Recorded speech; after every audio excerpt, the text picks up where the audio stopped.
Lorsqu'un couple marié légalement ou civilement décide d'avoir des enfants communs, il est essentiel que la communication entre les anciens membres de la famille soit correctement établie. Un changement fondamental des rôles se produit, et c'est du comportement compétent des parents que dépend l'issue de l'enfant. Pourquoi est-ce important? Un poème bien connu dit: il faut des pères différents. Il faut des pères différents. Chaque type de père est important. Il s'agit certainement d'une phrase comme celle-ci. Quelle que soit l'année pour une personne, les parents sont son bâton intérieur invisible, qui lui permet de faire face aux tempêtes incessantes de la vie. Et si nous parlons de rupture, la communication avec les enfants est nécessaire non seulement pour les petits membres de la société, mais aussi pour les hommes eux-mêmes, pour les fils-filles.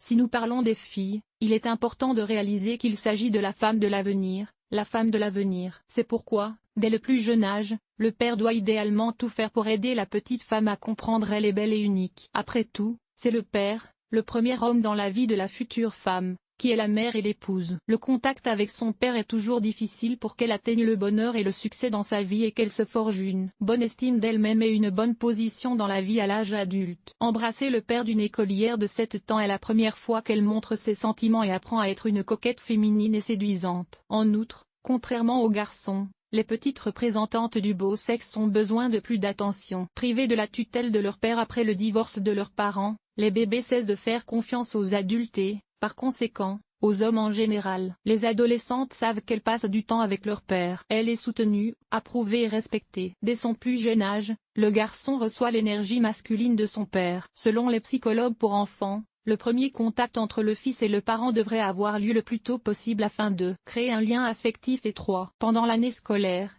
il est conseillé d'inculquer le bon modèle de comportement avec ses propres exemples afin de surveiller attentivement les mots, le comportement, l'intonation et les gestes. Avec l'aide de son père, l'adolescent commence à maîtriser les complexités du monde masculin, apprend à gérer l'échec, à être courageux et patient, raisonnable et modéré. En faisant du sport avec son père, le futur homme développe non seulement la force et l'endurance, mais aussi la persévérance et la bonne attitude face à la vie. Pour l'homme lui-même, le contact permanent avec les enfants est important pour l'ex-épouse et pour l'homme lui-même. D'une part, il s'agit de maintenir une relation précieuse avec la mère. En outre, l'enfant ouvre toujours la porte à tout ce qu'il y a de meilleur dans le caractère d'un homme. C'est une motivation pour s'améliorer, un sens constant et nouveau du monde, un désir de vivre, un exemple digne d'intérêt et une ligne directrice à imiter. Il n'est pas étonnant que l'on dise qu'un vrai homme doit planter un arbre, construire une maison et élever un fils. Les raisons psychologiques pour lesquelles les ex-maris oublient souvent leurs enfants. Traumatisme psychologique infligé par l'ex-femme.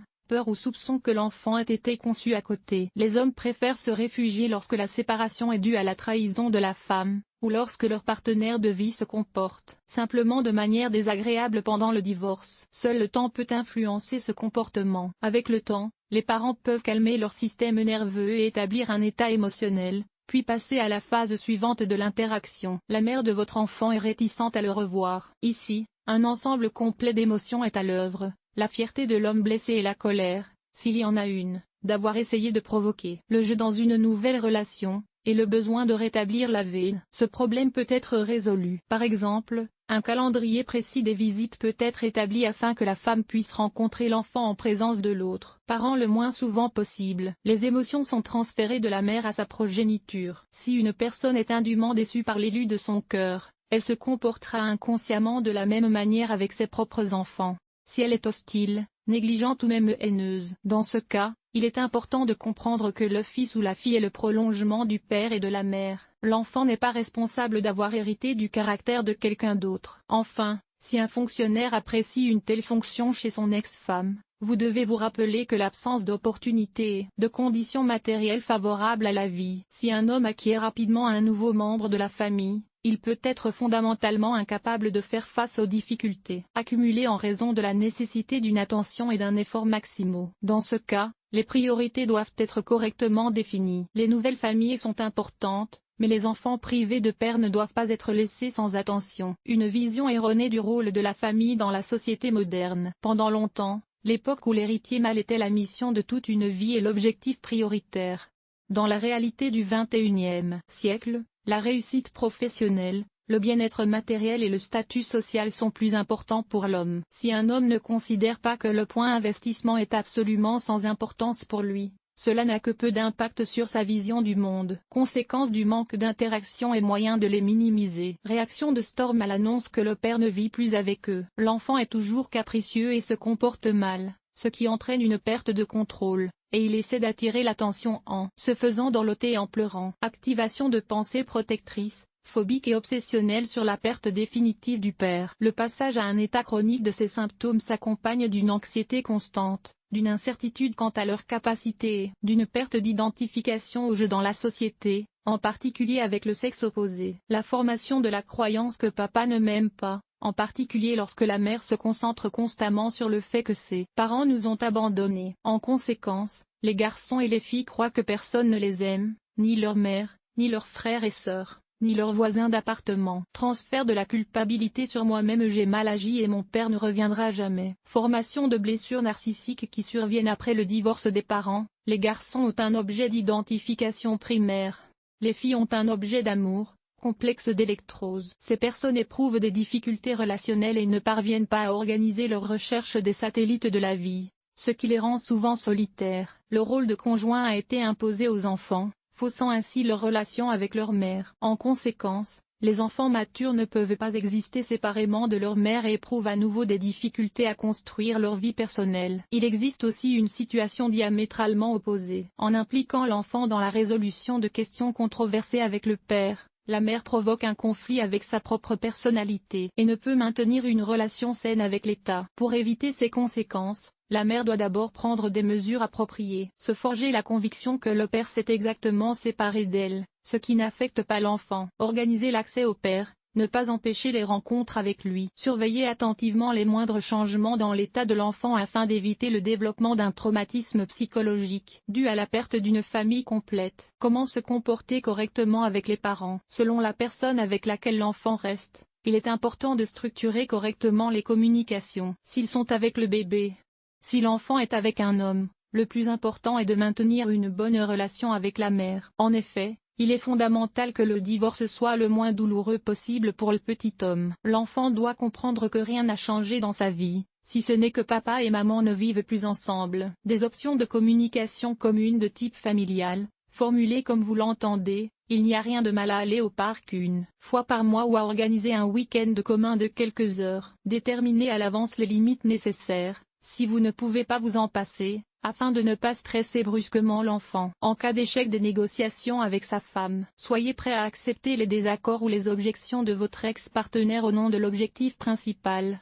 à savoir le bien-être de l'enfant. L'enfant ne doit pas avoir l'impression qu'il y a un conflit entre vous précisément à cause de votre rencontre avec lui. Comportez-vous correctement et faites preuve de retenue. Ne dites jamais si l'enfant n'a pas un partenaire de vie avec lequel il se sent mal à l'aise. Si une fille qui vient de divorcer préfère le côté de son père, surtout si elle a déjà un nouveau partenaire de vie, vous devez créer un microclimat sain dans la famille. Les relations avec les pères après le divorce, quel que soit l'âge du bébé, doivent être construites de manière à aider la future femme à entrer dans l'âge adulte confiante dans sa capacité à aimer et à être aimée. Apprenez à votre fille comment un homme se comporte avec elle et renforcez l'image par son propre exemple. N'oubliez pas, moins une fille a d'années à vivre après le divorce de ses parents, plus vous devez passer de temps avec elle. L'enfant d'âge préscolaire n'a donc besoin que de vous. Classe et promenade, week-end et mini-aventures. Au cours de l'année scolaire, vous devez parler davantage. L'enfant est alors stressé et loin d'être craintif. Au fur et à mesure que la fillette grandit, il est important de lui apprendre à tirer les bonnes conclusions et à prendre des décisions en toute connaissance de cause. Si, comme le père,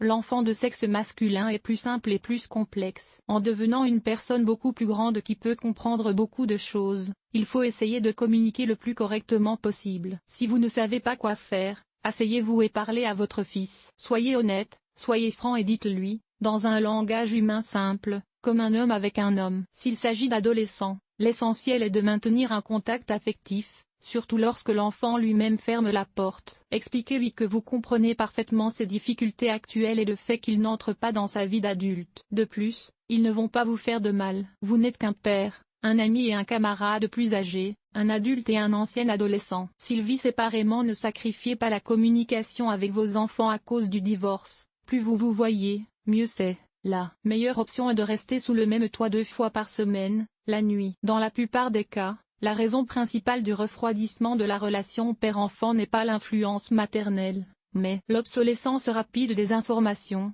qui fait que le garçon ou la fille perd le sens du maintien de la communication. Assurer un contact stable. Malgré l'emploi et d'autres circonstances soudaines de la vie, les rencontres ne devraient pas être aussi hétéroclites. Si elles ne le sont pas, ou pendant leur interruption, veillez à rester en contact par téléphone ou via les réseaux sociaux. Ainsi, l'enfant s'assure que son père a toujours besoin de lui comme prévu. Organisez des activités communes sous la forme de promenades, de sorties communes dans des sections ou pour faire du sport, mais aussi des discussions générales sur des sujets qui sont importants pour l'enfant. Intéressez-vous à la façon dont s'est déroulée sa journée, à ce qui a changé, aux nouveaux cours ou amis qui sont apparus, etc. Dites plus souvent à votre enfant que vous l'aimez, que sa mère est bonne et qu'il ne sera pas lui-même responsable. Rencontrer l'enfant et tirer un réel plaisir des minutes passées ensemble, sans pression, sans courrier de peur et sans comportement de il faut. Lorsqu'il est question que la fille reste vivre avec sa mère, il est essentiel de créer une atmosphère propice à l'instauration de conditions favorables. Passez du temps avec votre fille aussi souvent que possible. Si elle est en maternelle ou au lycée, encouragez ses centres d'intérêt et louez ses talents. Surtout, ne parlez pas terriblement de la mère à propos de la mère, afin de ne pas provoquer le développement d'un conflit au cours d'une période particulièrement sensible du développement de la personnalité. Pour l'instant, les commentaires terribles et cyniques sur les comportements inappropriés doivent être réduits au minimum. Seules les attitudes gentilles et fortes des amis plus âgés, et seulement dans ce cas, éduquent. Il est très important que le garçon, qui s'identifie constamment au prototype de son père, soit vu et contacté aussi souvent que possible, en particulier lorsqu'il vit avec sa mère. À un jeune âge, les enfants ne font souvent que copier des modèles de comportement masculin, mais dès l'école primaire, les futurs hommes devraient avoir de bons modèles pratiques à imiter. Pendant cette période, c'est un père vivant qui est nécessaire, et non une image fantomatique. Sinon, le garçon créera lui-même l'apparence nécessaire, en se basant sur les histoires de sa mère, sur l'oncle étranger et sur ses propres rêves. La première chose dont le jeune enfant a besoin est la preuve réelle qu'il n'a pas perdu son père à la suite d'un divorce. Au fur et à mesure qu'il acquiert de la maturité, le garçon doit respecter strictement l'équilibre entre les intérêts de la vie de l'enfant et les mesures éducatives du père à venir. Comment interagir avec votre ex-femme? Faites comprendre à votre conjoint que vous êtes prêt à coopérer pour le bien-être de l'enfant normalement. Mettez tous les points dans la relation au préalable et réglez les problèmes et les malentendus. S'il n'est pas possible de les éliminer complètement, essayez de vous concentrer sur le conflit et faites des concessions si votre femme n'est pas d'accord avec quelque chose. Si la relation avec l'ex-femme reste tendue, restez neutre. Traitez la femme comme une personne extérieure avec laquelle vous devez interagir et construire un partenariat à des fins communes. Ne mélangez pas les émotions et les obligations. Permettre aux compagnons de vie de manipuler les enfants, la peur, le courrier et les menaces. Selon la loi, les parents ont les mêmes droits que ceux qui élèvent leurs enfants. Ne donnez pas de faux espoirs aux femmes. N'essayez pas de paraître ce que vous n'êtes pas en réalité. Minimisez le contrôle par habitude pour éviter d'embarrasser la mère de votre enfant. N'oubliez pas que vous êtes un père mais plus un mari. L'attraction excessive pour participer à sa vie personnelle et vivre correctement. Les erreurs de comportement, leurs conséquences et comment les corriger. Vouloir faire comme si rien n'avait changé. Les parents commettent des erreurs irréversibles en pensant que leur enfant est encore petit et ne comprend rien. Quel que soit l'âge du bébé, son mode de vie familier se désagrège du jour au lendemain. Il est donc important d'avoir la bonne conversation avec l'enfant, en lui expliquant quelles sont les situations qui changeront à jamais et celles qui ne changeront pas. Tentative de demander des choses matérielles ou des présentations. Les cadeaux mécaniques ne créent pas une communauté avec le père, mais seulement un point de contact dans le monde de l'enfant. Ainsi, offrir un jouet n'est pas ce qu'il semble être, mais c'est enseigner à l'enfant les règles de la moralité et la connaissance de la vie dans le langage des marionnettes. Le fanatisme. Très souvent, le père éloigné essaie de compenser le manque d'attention et de tordre le bâton. Il habille ses enfants dans des serres émotionnelles, leur accorde une attention excessive et satisfait son désir de descendance. Cannes.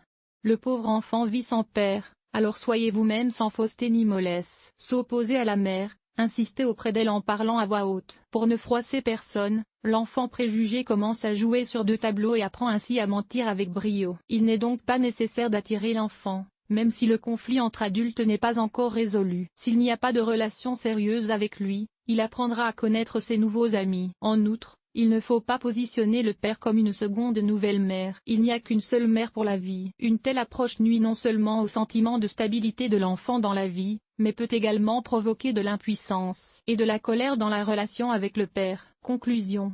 Quoi qu'il arrive dans la famille, n'oubliez pas que chaque enfant, quel que soit son âge, a besoin de son père. Et seul l'amour fidèle d'un enfant sauvé après un divorce, son caractère global et sain à l'avenir dépend aussi de vous. L'article vous a-t-il aidé? Évaluation, 5,5. 5,5. Nombre d'évaluations, 1.